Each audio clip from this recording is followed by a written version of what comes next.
Hari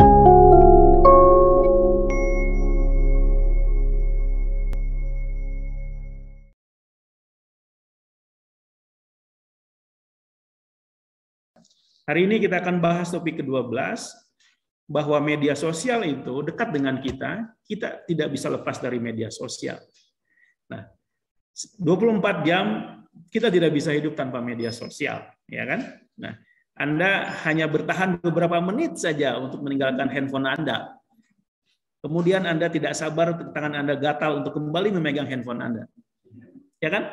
Termasuk di kelas ini. Anda tidak hanya mungkin fokus mendengarkan saya atau kawan Anda 5 menit saja. Setelah itu Anda melihat handphone Anda. Ya kan? Nah, ini merupakan bukti bahwa sedang terjadi perubahan dalam masyarakat kita, termasuk pada diri kita semua. Berkat media sosial itu. Mari kita lihat sejauh mana media sosial itu mempengaruhi masyarakat sekarang kita. Atau perubahan apa yang sekarang sedang dibuat oleh media sosial terhadap kita. Khususnya Anda generasi milenial ya.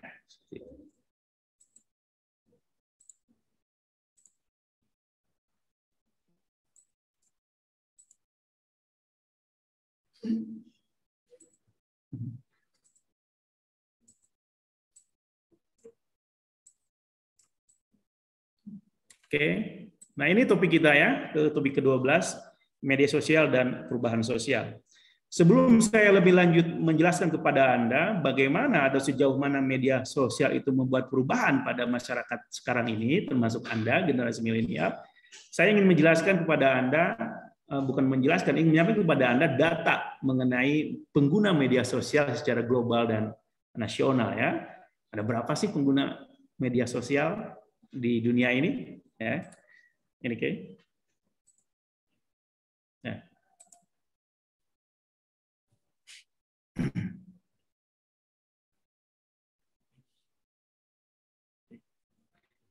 Oke, mari kita lihat ini datanya, ya. Data pengguna media sosial berapa sih di dunia ini? Ini datanya saya ambil setahun yang lalu. Data ini sekarang mungkin sudah berubah ya. Nah, ini dari Hootsuite, we are social website. Nah, ada berapa orang di dunia ini sekarang penghuni bumi ini? Tahun lalu data menunjukkan bahwa ada 7,75 miliar orang hidup di planet bumi ini. 7,75 miliar. Hampir 8 miliar penduduk bumi ini sekarang. Banyak ya? Nah, Indonesia menempati urutan keempat negara dengan penduduk terbesar. Yang pertama Cina, kemudian India, ketiga Amerika, keempat Indonesia. Sebelumnya kita ada keempat sebelum Rusia terpecah, Uni Soviet terpecah ya. Rusia sekarang lebih di bawah kita jumlah penduduknya. Nah, kita nih bangga juga ya, keempat terbanyak di dunia ya, menyumbang manusia, penghuni bumi ya.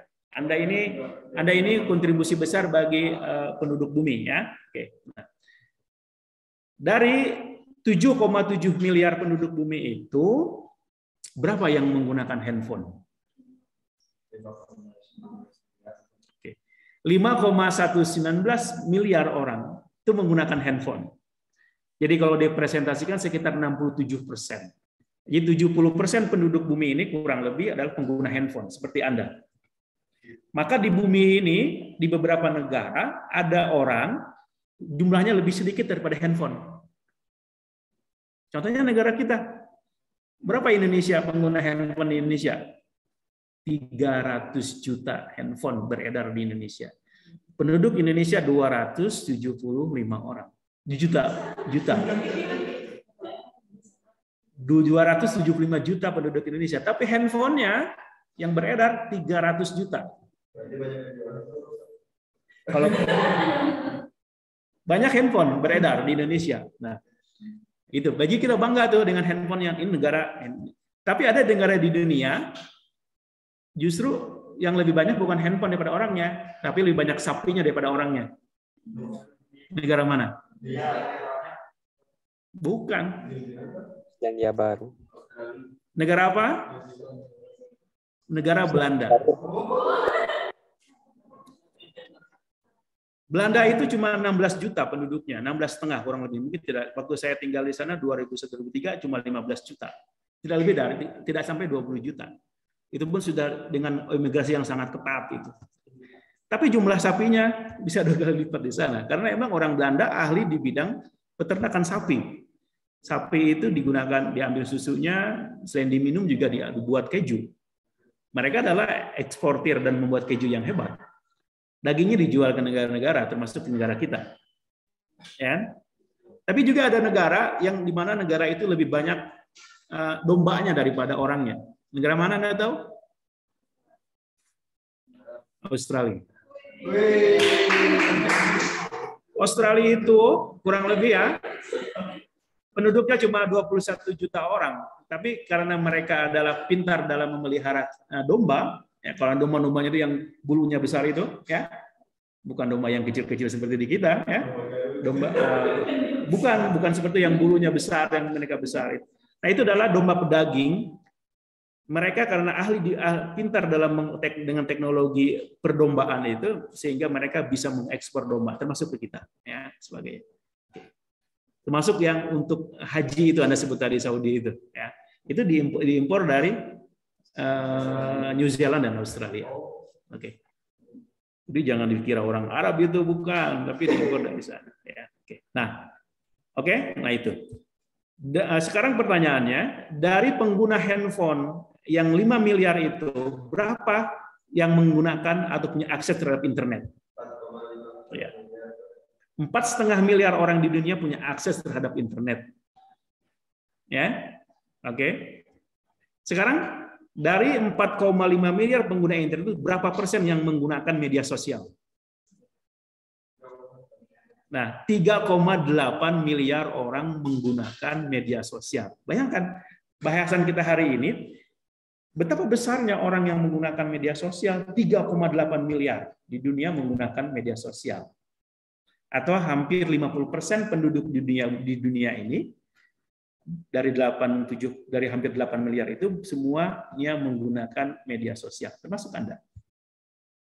Bayangkan, kalau saking besarnya jumlah itu, pertanyaannya tidak mungkin efeknya kecil, ya kan? Karena begitu besar berarti efeknya luar biasa. Nah, sekarang ini yang kita bahas, bahwa media sosial ini sedang membuat perubahan dalam kehidupan masyarakat modern ini, termasuk kita. Kumaha Indonesia gambarannya, nah, itu Indonesia lihat sekarang. Nah, Indonesia itu negara dengan penduduk sekarang 275 juta. Ini statistik 2020 ya, salah nih. Nah, sekarang berapa persen dari 275 itu adalah yang menggunakan media sosial? 150 juta orang Indonesia sekarang akses terhadap media sosial. 150 juta, bayangin. Kalau dipresentasikan 56% atau 60% penduduk Indonesia sekarang akses terhadap media sosial. Besar kan? Ya kan? Nah. Oke. Nah, dari 150 juta orang Indonesia yang menggunakan media sosial itu, berapa persen yang menggunakan aksesnya itu melalui handphone? Kan bisa melalui laptop, bisa melalui desktop, melalui handphone. Ternyata paling besar pengguna media sosial itu mereka menggunakannya melalui handphone, seperti Anda. Berapa persen? 48% atau hampir 50%. Kalau diangkakan 130 juta penduduk Indonesia mengakses media sosial dengan menggunakan handphone. Wow, besar kan? Makanya tadi itu handphonenya banyak kan? Iya. Ya, di Indonesia itu.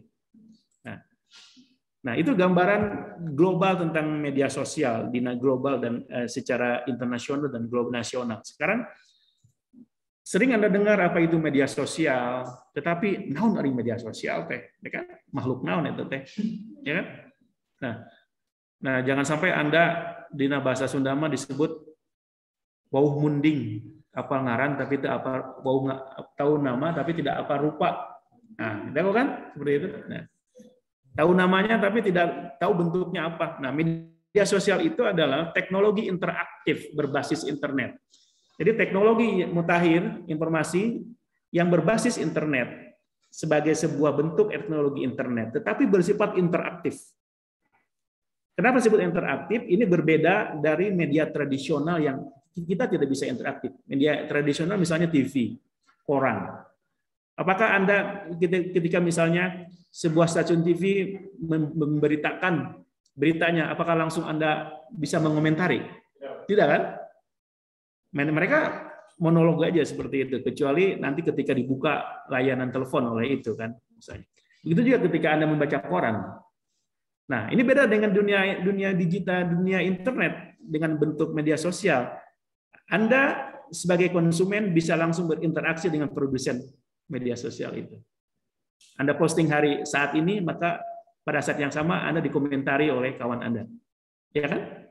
Interaktif. Nah, di mana pengguna bisa berbagi, bisa membuat ide, bisa menyebarkan ide, juga berbagi ide, gagasan, minat, dan bentuk-bentuk ekspresi pribadi lainnya. Ya, biasanya dilakukan secara komunal, berdasarkan komunitas tertentu. Misalnya Anda kan misalnya bergabung di media sosial karena kesamaan minat kan, misalnya, atau kesamaan latar belakang. Oh, sesama alumni SMP apa gitu kan, SMP Anda.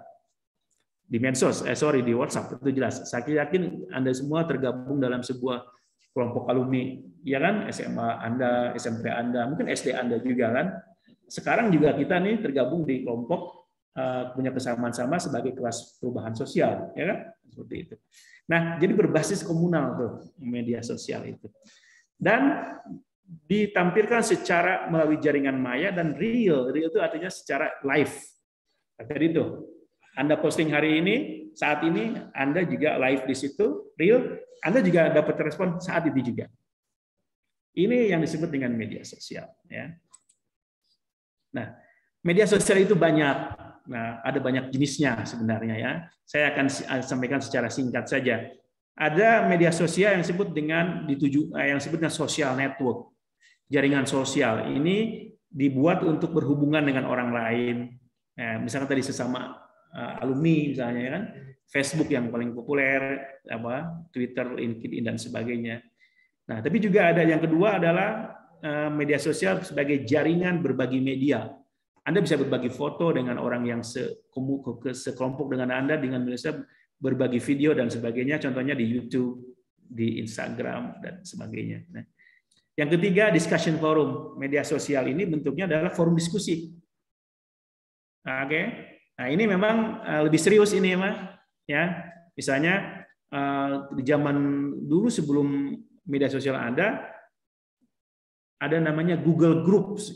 Anda mungkin tidak mengenalnya. Ini terasa Google Groups itu Anda bisa bergabung grup ini dengan berdasarkan email, dibahas topik-topik tertentu. Nah, jadi menjadi forum diskusi. Mungkin sekarang tidak. Zaman saya masih mengalami Google Groups ini ya.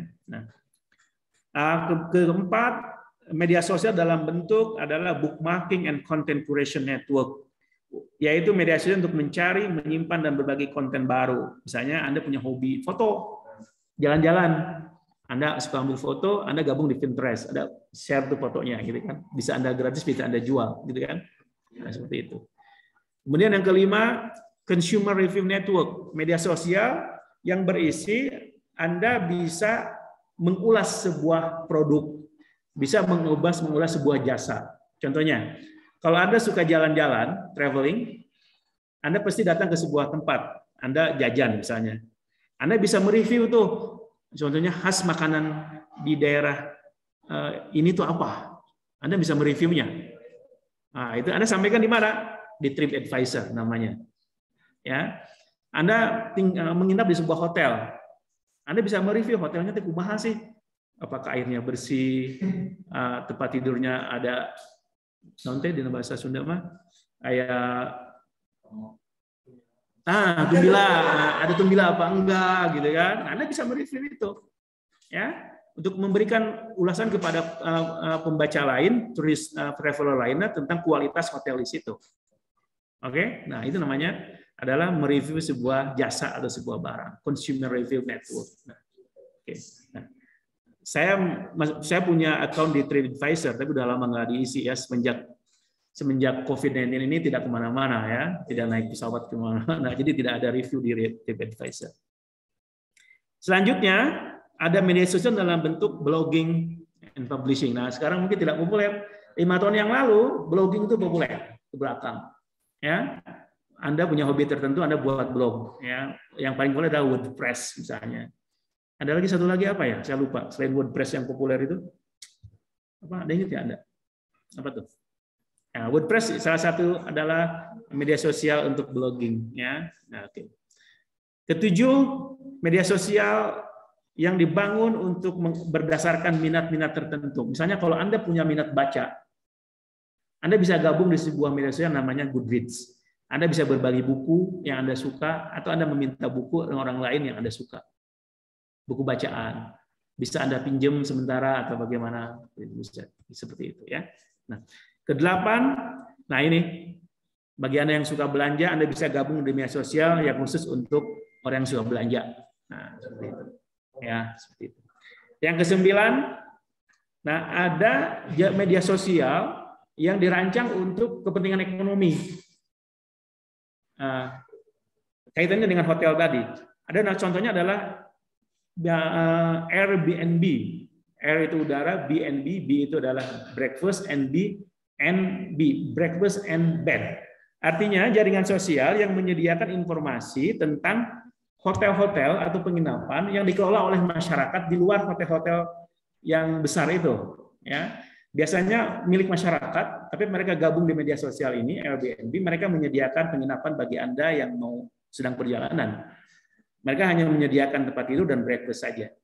Nah, ini di sini Anda bisa dapatkan informasi-informasi penginapan murah yang pantas sebagai alternatif bagi hotel yang mungkin yang mahal.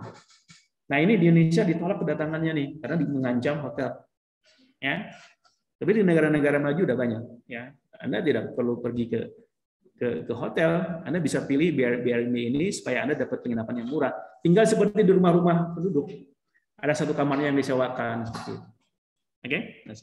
Terakhir nih ya, ada media sosial yang berbentuk untuk orang yang ingin mengekspresikan apa saja tanpa ketahuan siapa nama Anda, anonim. Ya. Anda bisa bicara apa saja di situ. Ya. Itulah ini beberapa gambaran tentang media sosialnya. Nah, sekarang di Indonesia, kira-kira media sosial apa yang paling banyak dipakai oleh orang Indonesia? Nah, data menunjukkan ternyata bukan Instagram yang Anda punya itu, ya, tapi ternyata YouTube. Nah, ini sekarang nih, mungkin ini datanya 2019 ya, mungkin sekarang nggak tahu, mungkin sekarang populer. Mungkin sekarang populer TikTok, tapi belum tentu secara nasional adalah banyak. Ya. Ya. Nah, ternyata pengguna media sosial 88%-nya menggunakan YouTube, mengakses YouTube. Kedua, WhatsApp. Seperti kita, 83% orang Indonesia memakai WhatsApp.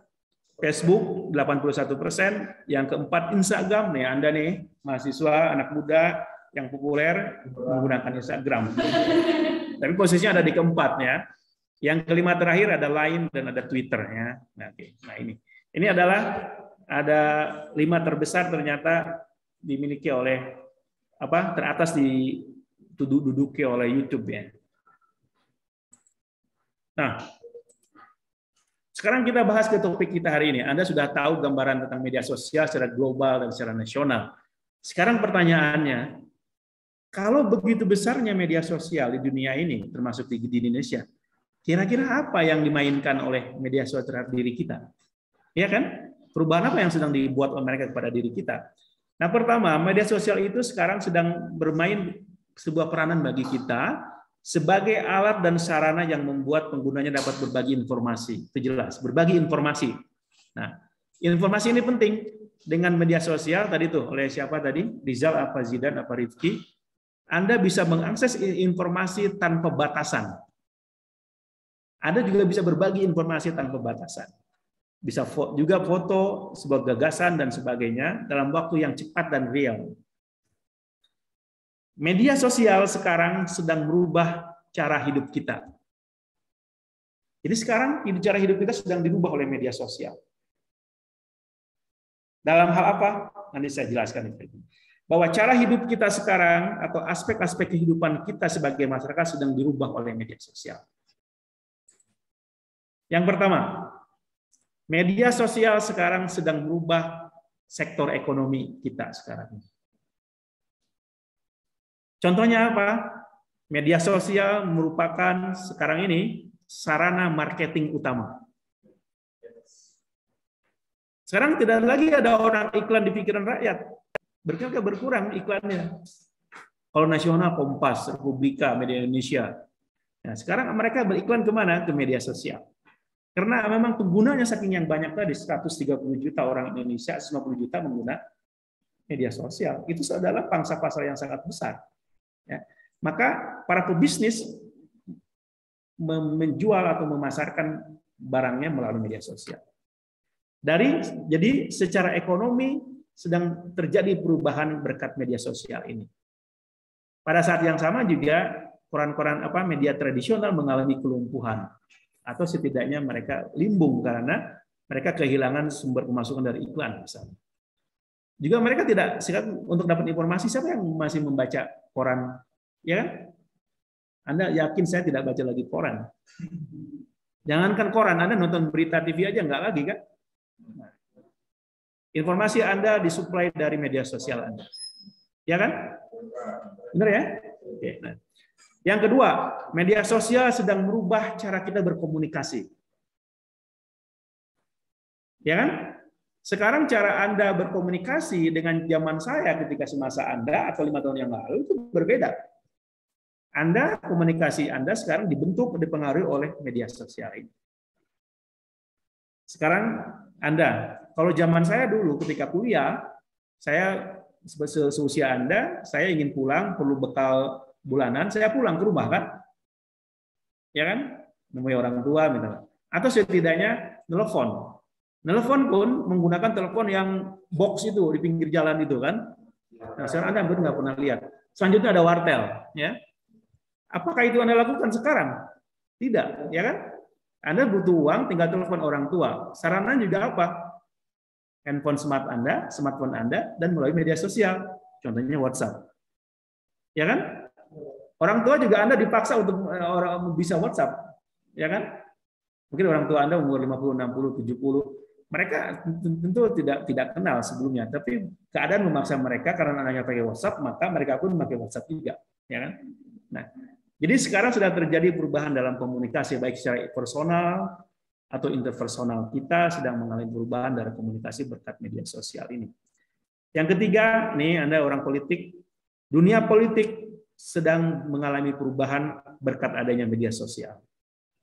Ya. Media sosial sekarang menjadi sarana utama untuk ekspresi politik, baik yang pro pemerintah ataupun yang oposisi terhadap pemerintah. Nah, kita masih sekarang rasa tuh media sosial tadi berhubungan dengan buzzer tadi tuh. Sekarang media sosial menjadi arena pertarungan antara kelompok oposisi dan kelompok pro pemerintah. Ya kan? Ya, itu contoh yang kecilnya. Sekarang dulu kita terpecah-pecah menjadi kelompok 2019 ada kelompok cebong, kelompok kampret dan sebagainya, ya kan? Sekarang juga masih ada seperti itu. Nah, contoh nyata adalah apa yang terjadi di Timur Tengah dengan apa yang disebut dengan Arab Spring 2011-2011. Terjadi perubahan politik di Timur Tengah, di Tunisia, di Mesir, di Syria, di Bahrain, tapi yang berhasil cuma Tunisia. Nah, di situ perubahan politik negara-negara ini yang sebenarnya Arab Spring terjadi perubahan di sana. Media sosial, khususnya Twitter dan Facebook, memainkan peranan besar bagi terjadi perubahan politik itu. Ya, nah di situ. Nah, seandainya Indonesia pernah mengalami reformasi 98, itu berhasil menumbangkan Orde Baru. Bayangkan ketika itu kalau sudah terjadi ada media sosial pasti lebih hebat lagi kan? Tanpa media sosial pun mahasiswa sudah berhasil, apalagi kalau ada ya, benar nggak? Oke. Keempat, kita sekarang sedang mengalami perubahan akibat media sosial dalam pendidikan kita. Sekarang pendidikan kita sedang dirubah, dipengaruhi oleh media sosial. Contohnya apa yang kita lakukan sekarang ini, ya. Media sosial bisa menjadi sarana penyampaian pengajaran. Nah, Saya menyampaikan informasi tentang kuliah ini melalui WhatsApp, ya kan? Yang itu contohnya itu. Yang lain juga bisa menggunakan media sosial sebagai sarana pengajaran dan sebagainya. Saya kira ini adalah beberapa aspek di mana tidak terbantahkan bahwa media sosial itu sedang mempengaruhi keadaan kita sekarang ini. Ya. Oke. Itu adalah wajah baik dari media sosial yang sedang mempengaruhi kita. Sekarang, apakah itu selamanya baik media sosial? Ternyata tidak. Maka saya menunjukkan kepada Anda wajah lain dari media sosial. Bolehlah Anda sebut rupa buruknya. Tadi rupa bagusnya, sekarang rupa buruknya. Ternyata media sosial punya sisi buruknya, punya wajah buruknya, yaitu bahwa media sosial itu mengakibat disparity. Disparity itu kesenjangan, ketimpangan di dalam masyarakat. Contohnya apa? Munculnya ketimpangan pada akses terhadap dunia digital yang disebut dengan digital divide ini nih. Digital divide. Digital divide itu artinya perbedaan masyarakat kita terhadap akses mereka terhadap internet misalnya. Nah, terjadi tuh bahwa tidak semua masyarakat itu punya akses yang sama terhadap dunia internet. Tidak punya akses yang sama terhadap dunia media sosial. Banyak faktor yang mempengaruhinya, karena ekonomi, karena ideologi, karena posisi kota dan sebagainya. Yang ini yang disebut dengan digital divide. Jadi artinya walaupun negara kita sekarang memasuki dunia digital, tapi sebenarnya terjadi ketimpangan dunia digital akibat akses yang berbeda dari berbagai kelompok masyarakat. Nah, contohnya apa?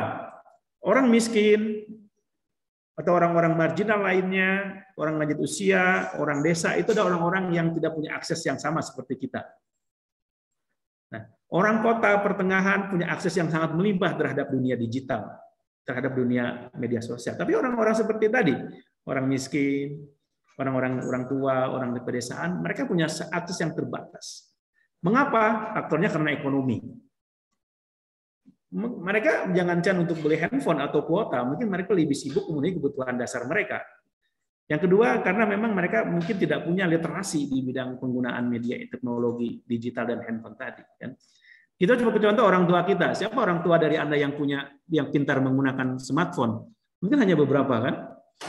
Kebanyakan orang tua kita yang usianya 50 ke atas tidak bisa menggunakan smartphone seperti Anda dengan bagus ya. Ya, itu namanya digital divide.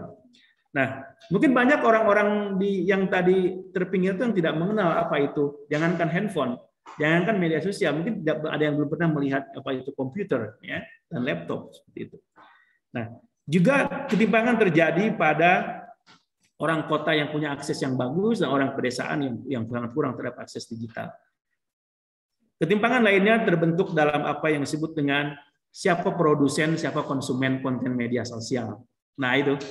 Sekarang lebih banyak siapa pengguna internet? Apakah konsumen atau produsen? Konsumen ya. Kita semua kan kebanyakan adalah konsumen. Nah, mestinya kalau apalagi dalam hal informasi, mestinya kita semua ini sekaligus bukan cuma konsumen tapi juga produser informasi. Supaya terjadi keseimbangan dan digital divide dalam hal penyebaran informasi tidak terjadi. Oke.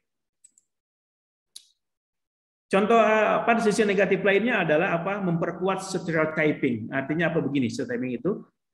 Gambaran orang tertentu atau kelompok tertentu oleh orang tertentu yang sebenarnya itu tidak berdasar kepada fakta atau lebih didasarkan kepada asumsi atau prejudis, prasangka. Namanya itu stereotyping. Nah, dunia media sosial ini kadang-kadang digunakan untuk memperkuat gambaran orang lain yang negatif tadi.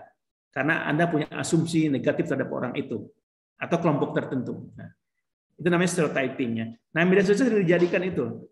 Contoh yang paling nyata adalah bagi perempuan, ya. Nah, media sosial sering digunakan juga sebenarnya untuk memperkuat stereotyping itu, misalnya gambaran mengenai janda misalnya, gitu kan? Ada stereotyping tentang janda di masyarakat kita yang buruk, gitu kan? Itu padahal itu namanya stereotyping. Belum tentu benar, tapi kita punya anggapan bahwa janda itu gitu kan? Padahal itu belum tentu sesuai dengan realitasnya, hanya prasangka kita saja. Ya kan? ada sebut jahe itulah gitu kan, benar kan? Nah, seperti itu namanya stereotyping. Nah, media sosial ini sering dalam anggapan kita sehari-hari gitu kan. Dalam cakapan di media sosial sering muncul tuh, ada walaupun diungkap secara heureuy, tapi itu memperkuat stereotyping tentang kelompok seperti ini. Yang sebenarnya itu adalah tidak sesuai dengan fakta atau karena asumsi kita atau prasangka kita yang belum tentu benar. Nah, media sosial segera digunakan untuk memperluas gambaran orang lain yang belum tentu benar itu, ya. Termasuk juga untuk komunitas lain. Kalau komunitas agama misalnya, stereotip tentang orang-orang Syiah, orang-orang Ahmadiyah, dan sebagainya seperti itu. Nah, selanjutnya wajah buruknya adalah menimbulkan polarisasi politik. Nah, kita sekarang masih merasakan nih akibat pemilu 2014-19 ini, kita masyarakat Indonesia terpolarisasi menjadi dua kelompok. Kelompok pendukung Pak Jokowi, pendukung Prabowo. Satu kampret, satu kecebong, gitu kan? Sekarang masih kita rasakan. Nah, media sosial membuat kita terpolarisasi seperti itu, apalagi dengan muncul buzzer-buzzer yang tadi itu, baik pendukungnya Prabowo maupun pendukungnya Pak Jokowi. Nah, kita merasakan itu, masyarakat menjadi terpecah dua akibat persoalan politik ini. Oke, nah kita rasakan sampai sekarang, sampai ini, apalagi sekarang mau tahun politik ya, tahun depan nih, sebentar lagi pasti nih. Media sosial akan menjadi, apakah kalau calonnya dua ya, kalau calonnya dua akan terjadi lagi polarisasi politik ini di media sosial. Mudah-mudahan sih ada tiga ya, kalau tiga kan tidak terlalu kuat ya. Ya, gitu. Ya. Oke. Nah, jangan pernah berpikir bahwa Anda menggunakan media sosial itu tidak ada masalah buat kesehatan Anda. Punya efek terhadap kesehatan mental Anda dan fisik Anda. Maka jangan sering-sering ya habiskan waktu Anda di media sosial. Bahwa media sosial itu berpengaruh kepada emosi Anda. Kalau Anda misalnya aktif di media sosial tapi Anda belum siap. Nah, karena apa? Ada orang yang menggunakan media sosial untuk membuli orang lain. Ya kan? Tapi kalau Anda tidak menyadari bahwa itu adalah bullying dan sebagainya, Anda akan mengalami stres seperti yang terjadi pada anak-anak SMP yang aktif di media sosial. Ada yang kalau nggak salah di mana ya? Ada yang sampai bunuh diri kalau nggak salah ya, karena tidak tahan dengan bulian dari kawan-kawannya. Nah, contohnya seperti itu. Nah, media sosial yang berlebihan itu bisa membuat kesehatan mental Anda terganggu, ya, seperti itu. Oke. Nah, yang paling berbahaya menurut saya adalah cyberbullying. Nah, media sosial digunakan untuk membuli orang lain. Nah, Indonesia ini jago tuh di bullying. Ya, nah ini bahkan kita dapat gelar masyarakat nomor 1 di Asia yang uncivilized di sosial media, yang tidak beradab di media sosial. Ya, itu survei Microsoft ya. Oke. Nah, salah satu akibat kesehatan mental yang diderita dengan penggunaan media sosial itu apa yang disebut dengan Facebook depression. Nah, ini ketika Facebook populer tuh, ya, karena orang menggunakan Facebook banyak, maka muncullah apa yang disebut dengan depresi Facebook. Nah, mungkin sekarang kalau Facebook kurang populer, Anda boleh menyebutnya Instagram depression. Nah, ini adalah akibat bahwa sejenis depresi yang mempengaruhi orang dewasa atau orang muda yang terlalu banyak menghabiskan waktu dengan sosial media. Nah, itu namanya. Jadi ada yang disebut dengan social media addiction, kecanduan sosial media. Jadi kecanduan itu bukan cuma karena rokok atau narkoba. Kecanduan media sosial juga ada. Namanya disebut social media addiction. Nah, seperti Anda itu tuh. Nah, itu. Oh, nggak tahan kan? Tuh, nggak tahan, dia harus buka lagi, ya kan? Itu social media addiction contohnya seperti itu. Ya. Nah, Anda mahasiswa, ini ada survei nih tahun 2017. Dari 6.000 mahasiswa yang disurvei, ternyata 4,5%, hampir 5% berisiko mengalami kecanduan media sosial. Jadi 5% mahasiswa itu punya risiko kecanduan media sosial. Ya, seperti itu. Jadi akibatnya apa? berpengaruh kepada prestasi akademik mereka. Nah, jangan sampai itu Anda kecanduan media sosial, Anda lupa mengirimkan tugas mata kuliah ini ya nanti. Nah, itu bahaya tuh, Anda rugi sendiri, gitu kan? Apalagi ada beberapa yang telat misalnya tidak mengirimkan summary, apalagi nanti ketika ujian akhir semester Anda lupa tuh buatnya, Anda rugi sendiri. Jadi hati-hati dengan social media addiction ini. Oke. Nah, sekarang bagaimana kita harus sebaiknya merespon terhadap media sosial ini? Solusinya adalah tadi karena ada wajah baik dan wajah buruk media sosial, dan sekarang media sosial sedang mempengaruhi kehidupan kita semua, maka kita harus bersikap namanya use social media wisely. Gunakan sosial media secara bijak. Oke. Karena apa? Media sosial punya wajah baik dan wajah buruk, rupa baik dan rupa manis dan rupa buruk ya. Ada sisi negatif, sisi positifnya. Karena itu kita harus menggunakannya secara wise. Bagaimana caranya? Ini beberapa contoh saja. Hati-hati ketika Anda bermain di sosial media dengan siapa Anda berteman. Ya. Nah, problem dengan orang Indonesia, teman itu siapa saja bisa jadi teman. Benar tidak? Anda punya di Facebook, apalagi di Instagram gitu juga kan ada pertemanan atau gimana? Nah, ada orang yang minta Anda friends request gitu kan, Anda langsung saja jawab ya. Padahal itu Anda tidak kenal. Mungkin itu hanya temannya teman Anda, temannya teman Anda, teman Anda, teman Anda. Tuh, apa tuh ya? Anda karena Anda senang ada orang yang ingin jadi teman saya, senang kan? Nah, sehingga teman Anda di Facebook ada ribuan gitu kan. Nah, ini berbeda dengan orang barat. Kata teman, friends dalam bahasa Inggris dengan bahasa Indonesia beda. Friends itu hanya orang yang dekat dengan kita, contohnya yang sekelas ini. Maka orang barat tidak punya banyak teman. Ketika menikah misalnya mereka tidak sampai ribuan orang yang diundang seperti orang Indonesia. Di Indonesia berapa yang diundang? Minimal 1.000 orang kan? Di sana yang menikah paling banyak 100 orang. Ya, karena mereka temannya kalau sudah nggak banyak teman yang namanya teman itu. Tapi orang Indonesia kalau pernah kenal walaupun cuma sekali ketemu atau namanya dianggap teman gitu kan. Nah itu sehingga ada orang di Facebook banyak itunya followersnya gitu kan. Nah, seperti itu. Nah, hati-hati itu karena tidak semua orang itu punya niat baik. Ya, oke. Contohnya dia bisa memalsukan Facebook Anda, kan sering terjadi kan? Nah, ya. Juga memalsukan WhatsApp kita, ya kan? Hati-hati dengan apa yang Anda posting. Apa yang Anda posting itu akan abadi di dunia digital. Kalau itu buruk, kumaha. Kalau bagus ya oke. Kalau buruk, ya. Itulah yang disebut dengan catatan amal Anda ada di situ tuh, ya. Walaupun Anda sudah hapus bisa dilacak kembali, ya catatan digital Anda. Maka baik hati-hatilah apa yang Anda posting. Posting yang baik, ya. Jangan asal posting. Oke, jangan asal posting. Oke.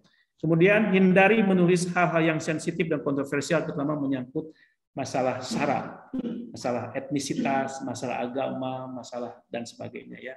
Yang bisa menyinggung orang lain, nah, bisa menimbulkan keributan nasional itu. Nah, Anda boleh yakin dengan keyakinan Anda, tapi ketika Anda di media sosial, Anda tadi jangan sampai orang lain tersinggung keyakinannya. Ya, ini saya kira ini Islami dalam Al-Quran. Janganlah Anda mencerca orang-orang yang beragama selain Islam, menyembah selain Tuhan, karena mereka nanti akan melakukan hal yang sama kepada agama kita tanpa pengetahuan yang benar. Itu jelas Al-Quran. Ya, jangan coba-coba. Maka saya tidak setuju dengan ada ustadz atau apa yang suka menyerang agama lain. Misalnya dilakukan oleh ustadz-ustadz yang baru mu'alaf, benar nggak? Nah, itu dia menjelekkan agama masa lalunya. Itu dilarang dalam Al-Quran, itu jelas. Ya. Tapi sebenarnya dia itu yang cuma itu yang bisa dia jual sebenarnya. Ya, dia belum paham Islam tapi sudah berani menjadi ustadz, apa yang dia jual cerita-cerita itunya sebenarnya. Ya kan? Kemudian atur profil Anda. Nah, jangan jujur-jujur banget di media sosial itu. Ya, karena bisa dimanfaatkan orang-orang jahat. Jangan simpen nomor handphone Anda, alamat rumah Anda, email Anda secara terbuka. Ya, karena orang akan memanfaatkan tuh. Ya, seperti itu. Termasuk tanggal lahir Anda. Jangan benar-benar di Facebook misalnya kalau di apapun Anda jujur mengakui tanggal kelahiran Anda bulan tanggal sekian bulan apa tahun apa dengan jujur. Ya kan? Jangan begitu. Nah, itu bisa salah gunakan. Nah, sebulan yang lalu ada banyak orang di Facebook saya mengucapkan selamat ulang tahun. Padahal lahir saya bukan Oktober. Karena saya mengisinya tidak jujur. Buat apa saya jujur di media sosial? Ya kan? Seperti itu. Nah, tapi nanti saya tahun depan ganti lagi menjadi bulan lain. Mereka bingung. Ini dalam setahun ada 2 ulang tahun, gitu kan? Nah, gitu. Kemudian pikir dulu sebelum postingnya atau men-share gambar. Hati-hati. Pikir dulu sebelum men-tag sebuah foto. Jadi ya. Terakhir, jangan percaya semua link yang diturunkan yang dikirim kepada Anda, baik di email Anda, baik ke WhatsApp Anda atau ke media sosial Anda. Link-link itu banyak berbahaya, minimal itu sudah berisi virus, ya. Atau setidaknya adalah link yang berisi untuk mencuri data pribadi Anda. Nah, saya ini prihatin juga ada anak semester 3 juga, tapi anak sosiologi yang menjadi korban seperti itu. Sehingga dia keluar uang cukup besar ya, uangnya korban link yang seperti ini. Anda harus hati-hati ya.